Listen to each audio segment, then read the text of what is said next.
नमस्कार, मैं हूं श्वेता झा और आप देख रहे हैं आज तक। आज किसान आंदोलन का 36वां दिन है। किसान और सरकार के बीच कल 7वें दौर की बातचीत में पूरा समाधान तो नहीं निकला, लेकिन विवाद के 2 मुद्दों पर सहमति बन गई।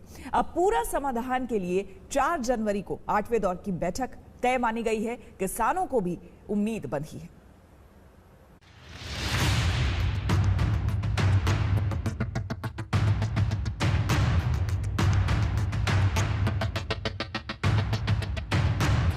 बड़ी उम्मीदों के साथ आंदोलनकारी किसान नेताओं और सरकार के 3 मंत्रियों के बीच दिल्ली के आलीशान विज्ञान भवन में 7वें दौर की बातचीत शुरू हुई थी। दोपहर 2 बजे से शाम 7 बजे तक करीब 5 घंटे की बैठक चली। समाधान भी निकला, लेकिन आधा अधूरा, क्योंकि जिन 4 मुद्दों पर विवाद का ताला जड़ा हुआ है, उनमें से 2 मसले पर सहमति यानी रजामंदी बन गई। 5 घंटे की मैराथन बैठक खत्म होने के बाद खुद देश के केंद्रीय मंत्री नरेंद्र सिंह तोमर ने बैठक के नतीजों की जानकारी दी। किसान यूनियन के नेताओं ने जो 4 विषय चर्चा के लिए रखे थे, उनमें 2 विषयों पर आपसी रजामंदी सरकार और यूनियन के बीच में हो गई है। एमएसपी के विषय में भी सरकार पहले ही यह कहती रही है कि एमएसपी जारी है, जारी रहेगी। यूनियंस के लीडर को चाहिए कि जो बहुत बुजुर्ग लोग हैं, महिलाएं, बच्चे हैं, उनको घर जाने के लिए वो आग्रह करें। चर्चा जारी है और हम लोग 4 तारीख को 2 बजे फिर से इकट्ठा होंगे और इन विषयों पर चर्चा को आगे बढ़ाएंगे। कृषि मंत्री ने बताया कि 7वें दौर की बातचीत बेहद सकारात्मक रही और अब देश की नजर 4 जनवरी पर टिकी है, जब किसानों और सरकार में 8वें दौर की बातचीत होगी। आज किसान आंदोलन का 36वां दिन है, लेकिन 7वें दौर की मीटिंग के बाद किसानों के चेहरों पर भी सुकून दिखाई दे रहा है। कड़ाके की ठंड में दिल्ली के बॉर्डर पर डटे अन्नदाताओं को भी उम्मीद बंधी है कि 4 जनवरी को खुशखबरी आ सकती है। एक तो पुरानी वाली कोरोना करा, एक जो बिजली का कानून था वो उन्होंने वापसी ले लिया है। आप लगता है कि आधी जो 4 एजेंडा थे, हाँ, तो 2 उसमें से हो जाए, मान लिए हैं। 2 मान लिए। तो आपको लगता है कि सरकार का जो बाकी 2 कानूनों को लेकर के जो रुख है, कुछ नरमी है उसमें कि अमेंडमेंट पे ही अड़ी हुई है सरकार? नहीं, सरकार तो संशोधन पे है, लेकिन उसमें हमने पेंडिंग छोड़ दिया अभी, और उसमें 4 तारीख में 2 इशू पर 4 तारीख में बात। उनको वापस करने के लिए मान गए हैं, वो 2 कानून वापस लेने के लिए। इसलिए फिर हमने उनको खाना भी खिलाया गुरुद्वारा से मंगवा के। हमने उनकी चाय भी बड़े अच्छे माहौल में बात हुई। फिर हमने एक मीटिंग तय की है, 4 तारीख को मीटिंग गवर्नमेंट के साथ होगी। 2 तारीख हम जथेबंदियां मीटिंग करेंगी, तय करेगी, और जो हमारा कल का ट्रैक्टर वाला मार्च वो पोस्टपोन होगा। हमारा मेन आंदोलन जो है वो तीनों ऑर्डिनेंस पर है। तो आज की मीटिंग में जो हुआ, जितना हुआ अच्छा हुआ, पर जो मेनली 3 ऑर्डिनेंस पर है वो अभी भी बात वहीं की खड़ी है। बात तो हुई है, कुछ आगे बढ़ी है। हम ये नहीं कहते कि ये मीटिंग में कुछ आगे नहीं बढ़ा, कुछ तो आगे बढ़ी है। पर ये किसान का आंदोलन जो चल रहा है वो तीनों ऑर्डिनेंस जो खेती के संदर्भ में आए हैं उस प्रति है। अभी 4 तारीख की मीटिंग दी है उन्होंने, उसमें देखते हैं क्या निकलता है। उच्ची सुच्ची बाणी बाबे नानक दी, घर घर बिच कहानी बाबे नानक दी। हालांकि सरकार और किसानों में बातचीत का 7वां दौर सकारात्मक दिखाई दिया, लेकिन विपक्ष ने सरकार की घेराबंदी का मौका नहीं छोड़ा। राजस्थान के मुख्यमंत्री अशोक गहलोत ने ट्वीट में लिखा कि साल 2020 खत्म होने को है। पूरा देश केंद्र सरकार और किसानों के बीच वार्ता को लेकर सकारात्मक परिणाम का इंतजार कर रहा था, लेकिन सरकार झुकी नहीं और नतीजा सिर्फ 4 जनवरी को अगली बातचीत का निकला। अब इंतजार 4 जनवरी का है, जब सरकार और किसानों के बीच 8वें दौर की बैठक होगी। उम्मीद है कि नए साल के पहले सप्ताह में किसानों को गुड न्यूज मिल जाएगी। दिल्ली से हिमांशु मिश्रा और आनंद पटेल के साथ आज तक ब्यूरो। आज 2020 का आखिरी दिन है और नए साल के स्वागत के लिए लोगों ने तमाम प्लान बनाए हैं। 2020 में कोरोना ने कई रंग दिखाए और अब कोरोना का ये असर आखिरी दिन भी नजर आएगा। कोरोना को देखते हुए राज्यों ने नए साल को लेकर कई गाइडलाइंस जारी किए हैं, जिसे ध्यान में रखते हुए सावधानी बरतने की जरूरत है।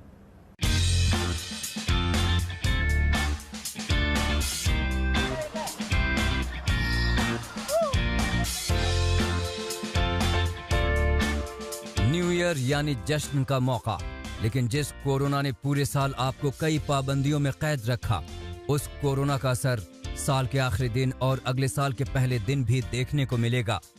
कोरोना को देखते हुए राज्यों ने नए साल को लेकर गाइडलाइंस जारी की हैं, जिसमें कई पाबंदियां लगाई गई हैं।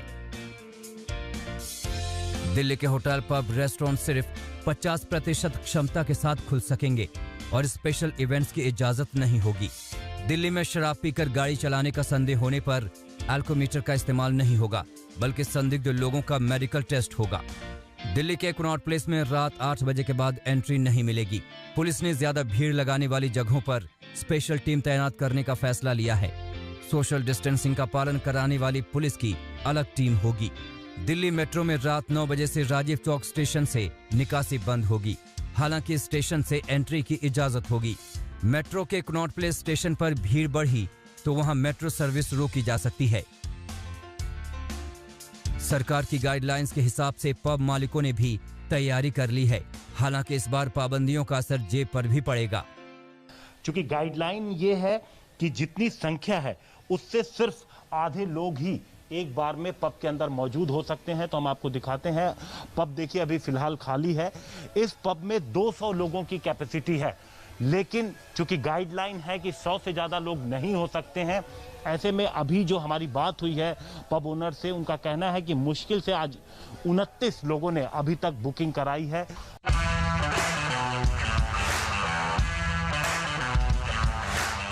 जश्न की रातों के लिए मशहूर ग्लैमर नगरी मुंबई में भी इस बार पार्टी की आजादी नहीं मिलने वाली। महाराष्ट्र सरकार की ओर से नए साल पर पाबंदियों की लंबी लिस्ट तैयार है। मुंबई में धारा 144 लागू कर दी गई है, यानी 4 से ज्यादा लोग एक साथ नहीं चल सकेंगे। मुंबई में रेस्टोरेंट्स, होटल, पब और यहां तक कि घरों और सोसाइटी की छतों पर पार्टियों की मंजूरी नहीं होगी। शराब पीकर गाड़ी चलाने का संदेह होने पर ब्रेथ एनालाइजर का इस्तेमाल नहीं होगा। पुलिस संदिग्धों का ब्लड टेस्ट कराएगी। अगर शराब पीकर गाड़ी चलाने की पुष्टि हुई तो ड्राइवर की गिरफ्तारी होगी और उसके साथ गाड़ी में चल रहे लोगों पर भी केस दर्ज किया जाएगा। हमारी तरफ से हमने 144 CRPC के आदेश निकाला है, जिसमें 5 और उससे ज़्यादा लोग कहीं भी जमना, उसके ऊपर बंदी है। और 31 रात को किसी भी तरह की पार्टी के ऊपर बंदी है। Rooftops, terraces, boats, beaches, restaurants, bars and pubs में जो न्यू ईयर के पार्टीज जो होते हैं, इस बार उनके ऊपर बंदी है। जिस तरह कोरोना की रफ्तार कम होने का नाम नहीं ले रही है, उसे देखते हुए पाबंदियों की लिस्ट भी लंबी हो रही है। देश के बाकी शहरों में भी हालात को देखते हुए कई पाबंदियां लगाई गई हैं। अहमदाबाद में 31 दिसंबर यानी आज रात का कर्फ्यू लागू रहेगा। रात 9 बजे के बाद अनावश्यक घर से बाहर निकलने वालों पर कार्रवाई होगी। बेंगलुरु में आज रात 10 बजे से 1 जनवरी की सुबह 6 बजे तक ज्यादातर फ्लाईओवर्स पर ट्रैफिक बंद कर दिया गया है। गुरुग्राम में सुरक्षा और कोविड प्रोटोकॉल का पालन कराने के लिए 71 पुलिस नाकों पर 4000 पुलिसकर्मियों की तैनाती की जा रही है। पश्चिम बंगाल सरकार हर वो गाइडलाइन फॉलो करेगी जो केंद्र सरकार में गृह मंत्रालय द्वारा दी गई है, लेकिन ये भी ध्यान में रखा जा रहा है कि लोगों की भीड़ को नियंत्रित करने के लिए और कोविड-19 की गाइडलाइन हर समय हर जगह फॉलो की जाए। इन सब के बीच में राज्य सरकार और कोलकाता पुलिस और पश्चिम बंगाल की पुलिस ये बखूबी जानती है कि ये चुनावी का साल है और ऐसे में ऐसे कोई भी कदम नहीं उठा सकते जिससे जनता में नाराजगी हो। इसलिए जहां एक और न्यू ईयर सेलिब्रेशन भी होगा तो वहीं दूसरी ओर नियमावली का भी पालन। पहाड़ों पर नया साल का जश्न मनाने वालों को भी सावधानी बरतनी पड़ेगी। पहाड़ों में लगातार हो रही बर्फबारी ने सैलानियों की चांदी जरूर कर दी है, लेकिन साथ ही कई पाबंदियां खलल डालने को तैयार हैं। हिमाचल में 5 जनवरी तक नाइट कर्फ्यू है। वहीं उत्तराखंड में भी सार्वजनिक जगहों पर पार्टी करने पर पाबंदी लगा दी गई है। साल जरूर खत्म हो रहा है, लेकिन कोरोना खत्म नहीं हुआ। ऐसे में नए साल के मौके पर भी सावधानी बेहद जरूरी है। आज तक ब्यूरो। आज 10वीं और 12वीं परीक्षाओं का ऐलान हो सकता है। देश के शिक्षा मंत्री ने आज तक से खास बातचीत में बताया कि आज स्कूलों को परीक्षा के दिशा निर्देश जारी किए जाएंगे, लेकिन परीक्षाएं ऑनलाइन। क्या अब की बार ऑनलाइन पढ़ाई की तरह परीक्षाएं भी ऑनलाइन होंगी? शायद नहीं। देश के शिक्षा मंत्री ने छात्रों के मन में उठ रहे सवालों का आज तक पर जवाब दिया और बताया कि आज ही परीक्षाओं को लेकर दिशा निर्देश जारी कर दिए जाएंगे। जो परिस्थितियां हैं उन परिस्थितियों को देखते हुए फरवरी तक हम परीक्षाओं को स्थगित रखेंगे, लेकिन अब प्रश्न ये है कि अब आगे कब होंगी। तो हम लोगों ने आगे तक का जो परिस्थितियां हैं उसका अध्ययन करके और कल 31 तारीख को नए वर्ष के शुभारंभ से पहले पूर्व संध्या पर, नए वर्ष की पूर्व संध्या पर हम लोग को कोशिश कर रहे हैं कि उसको छात्रों को तिथियां भी मिल जाएं।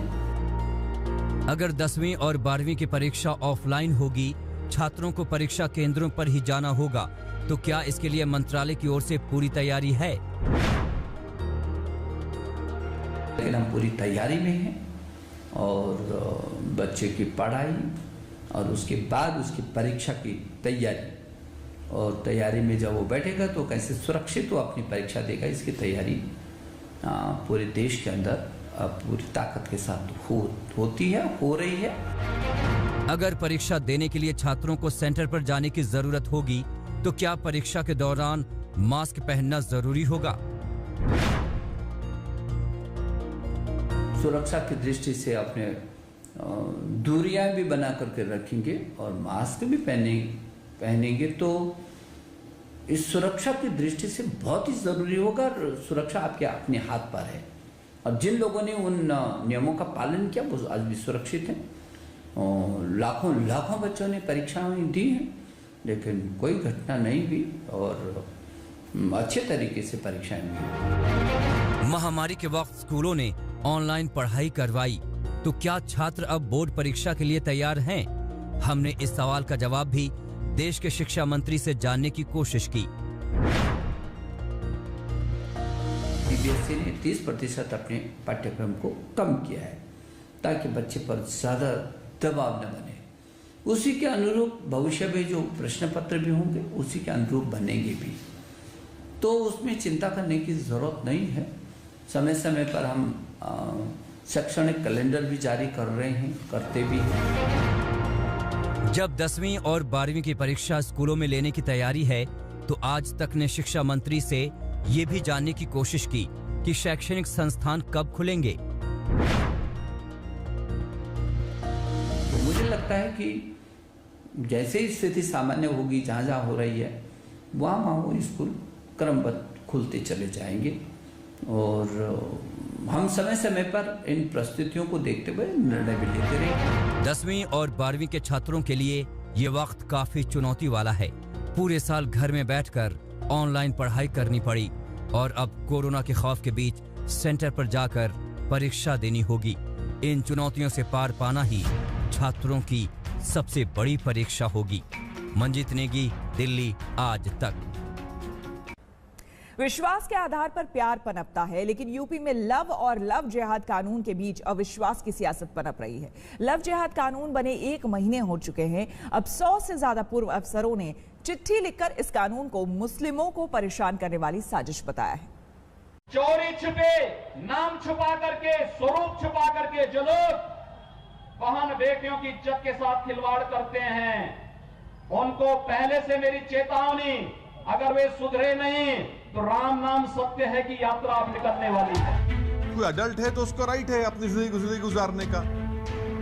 वो किससे शादी करे ना करे, आप कौन होते? क्या कानून बना रहे हैं? मकसद एक ही है कि एक तो संविधान की धज्जियां उड़ा दो दूसरा पूरे देश में मुसलमानों के, मुस्लिम माइनॉरिटी के ताल्लुक से एक नफरत की फिजा को पैदा करो। लव जिहाद कानून के खिलाफ अब रिटायर्ड नौकरशाह भी उतर आए हैं। 104 पूर्व अफसरों ने उत्तर प्रदेश के मुख्यमंत्री योगी आदित्यनाथ को चिट्ठी लिखकर इस कानून को समाज में अंधविश्वास बढ़ाने वाला बताया है। पत्र लिखने वालों में पूर्व राष्ट्रीय सुरक्षा सलाहकार शिवशंकर मेनन, विदेश सचिव निरुपमा राव और प्रधानमंत्री के पूर्व सलाहकार PKA नायर भी शामिल हैं, जिन्होंने उत्तर प्रदेश में लव जिहाद कानून को अल्पसंख्यकों को परेशान करने की साजिश बताया, जो राज्य में गंगा जमुनी तहजीब को तबाह कर देगा। पूर्व अफसरों ने इस चिट्ठी में मुरादाबाद की घटना का जिक्र भी किया, जिसमें मुरादाबाद की पिंकी ने बजरंग दल के कार्यकर्ताओं पर अपने पति राशिद को फंसाने का आरोप लगाया। आज तक के साथ बातचीत में पिंकी ने बताया था कि उसने अपनी मर्जी से धर्म बदला है। कोर्ट में भी ये बात रखी आपने कि मैं गर्भवती थी और मेरे साथ ये घटना हुई है। सर, कोर्ट में ये जवाब नहीं पूछा गया था, सिर्फ ये पूछा गया था कि आप अपनी मर्जी से शादी करिए, कहाँ करिए, लड़के को जानती थी, कास्ट क्या है। मैंने कहा हम जानते थे, उसकी कास्ट को भी जानते थे, सब कुछ जानते थे, अपनी मर्जी से करा। हमें सब कुछ पता था लड़के के बारे में, कहाँ का है, कहाँ का नहीं है, सब अपनी मर्जी से करा। पूर्व नौकरशाहों ने मुरादाबाद की तरह इलाहाबाद हाई कोर्ट के आदेश का भी हवाला दिया, जिसमें जबरन धर्म परिवर्तन करके शादी के मामले में अदालत ने फिर से जोड़े को मिला दिया। अदालत ने आदेश इस आधार पर दिया कि लड़की की उम्र 18 साल से ऊपर है और उसे अपने पसंद के व्यक्ति के साथ शादी करने और अपनी शर्तों पर जीवन जीने का अधिकार है। एक अडल्ट को इख्तियार है कि वो किस तरह से अपनी जिंदगी गुजारे, इसमें स्टेट कुछ भी नहीं कर सकता। तो इस तरह के बीजेपी रूल स्टेट्स में ये कानून बनाकर मकसद एक ही है कि भारत के संविधान का ये लोग वायलेशन कर रहे हैं, आर्टिकल 21 का, आर्टिकल 14 का और आर्टिकल 25 का। उत्तर प्रदेश की तरह मध्य प्रदेश सरकार भी लव जिहाद पर सख्त कानून बनाकर धर्मांतरण को रोकने का दावा कर रही है। कानून बनने के महीने भर के अंदर उत्तर प्रदेश में 14 केस दर्ज कर 51 लोगों को गिरफ्तार किया गया। खास बात यह है कि 14 में से 13 मामलों में हिंदू महिलाओं पर जबरन इस्लाम धर्म स्वीकार करने का दबाव बनाने का आरोप है। इसमें से 2 मामलों में शिकायतकर्ता पीड़ित लड़की है। इसी को कानून विरोधी अविश्वास की वजह बताते हैं, लेकिन बीजेपी इन आपत्तियों को खारिज कर रही है। ये चिट्ठी पत्री है, अवार्ड वापसी है, तो बहुत दिन से चल रहा है। जब से 14 में हम लोग सरकार में आए, कोई चिट्ठी लिख रहा है, कोई अवार्ड वापस कर रहा है और बाद में वो कहते हैं कि नहीं हमसे कोई लिखवा के ले गया। इस तरह यूपी को बदनाम करने की कोशिश कोई न करे। आज यूपी में कानून का राज है। उत्तर प्रदेश में लव जिहाद का पुराना विवाद है। बीजेपी और उससे जुड़े संगठनों ने इसे चुनावी मुद्दा भी बनाया, लेकिन इससे जुड़े कानून के कड़े प्रावधान ने इसे और भी ज्यादा विवादित बना दिया है। आज तक ब्यूरो। हम रुकेंगे एक छोटे से ब्रेक के लिए, बने रहे। नमस्कार, मैं हूं अंजना ओम कश्यप। हमें उम्मीद है ये वीडियो आपको पसंद आया होगा। लेटेस्ट खबरों के लिए यूं ही देखते रहिए आज तक और इस वीडियो के पसंद आने पर लाइक, शेयर एंड सब्सक्राइब करना ना भूलें।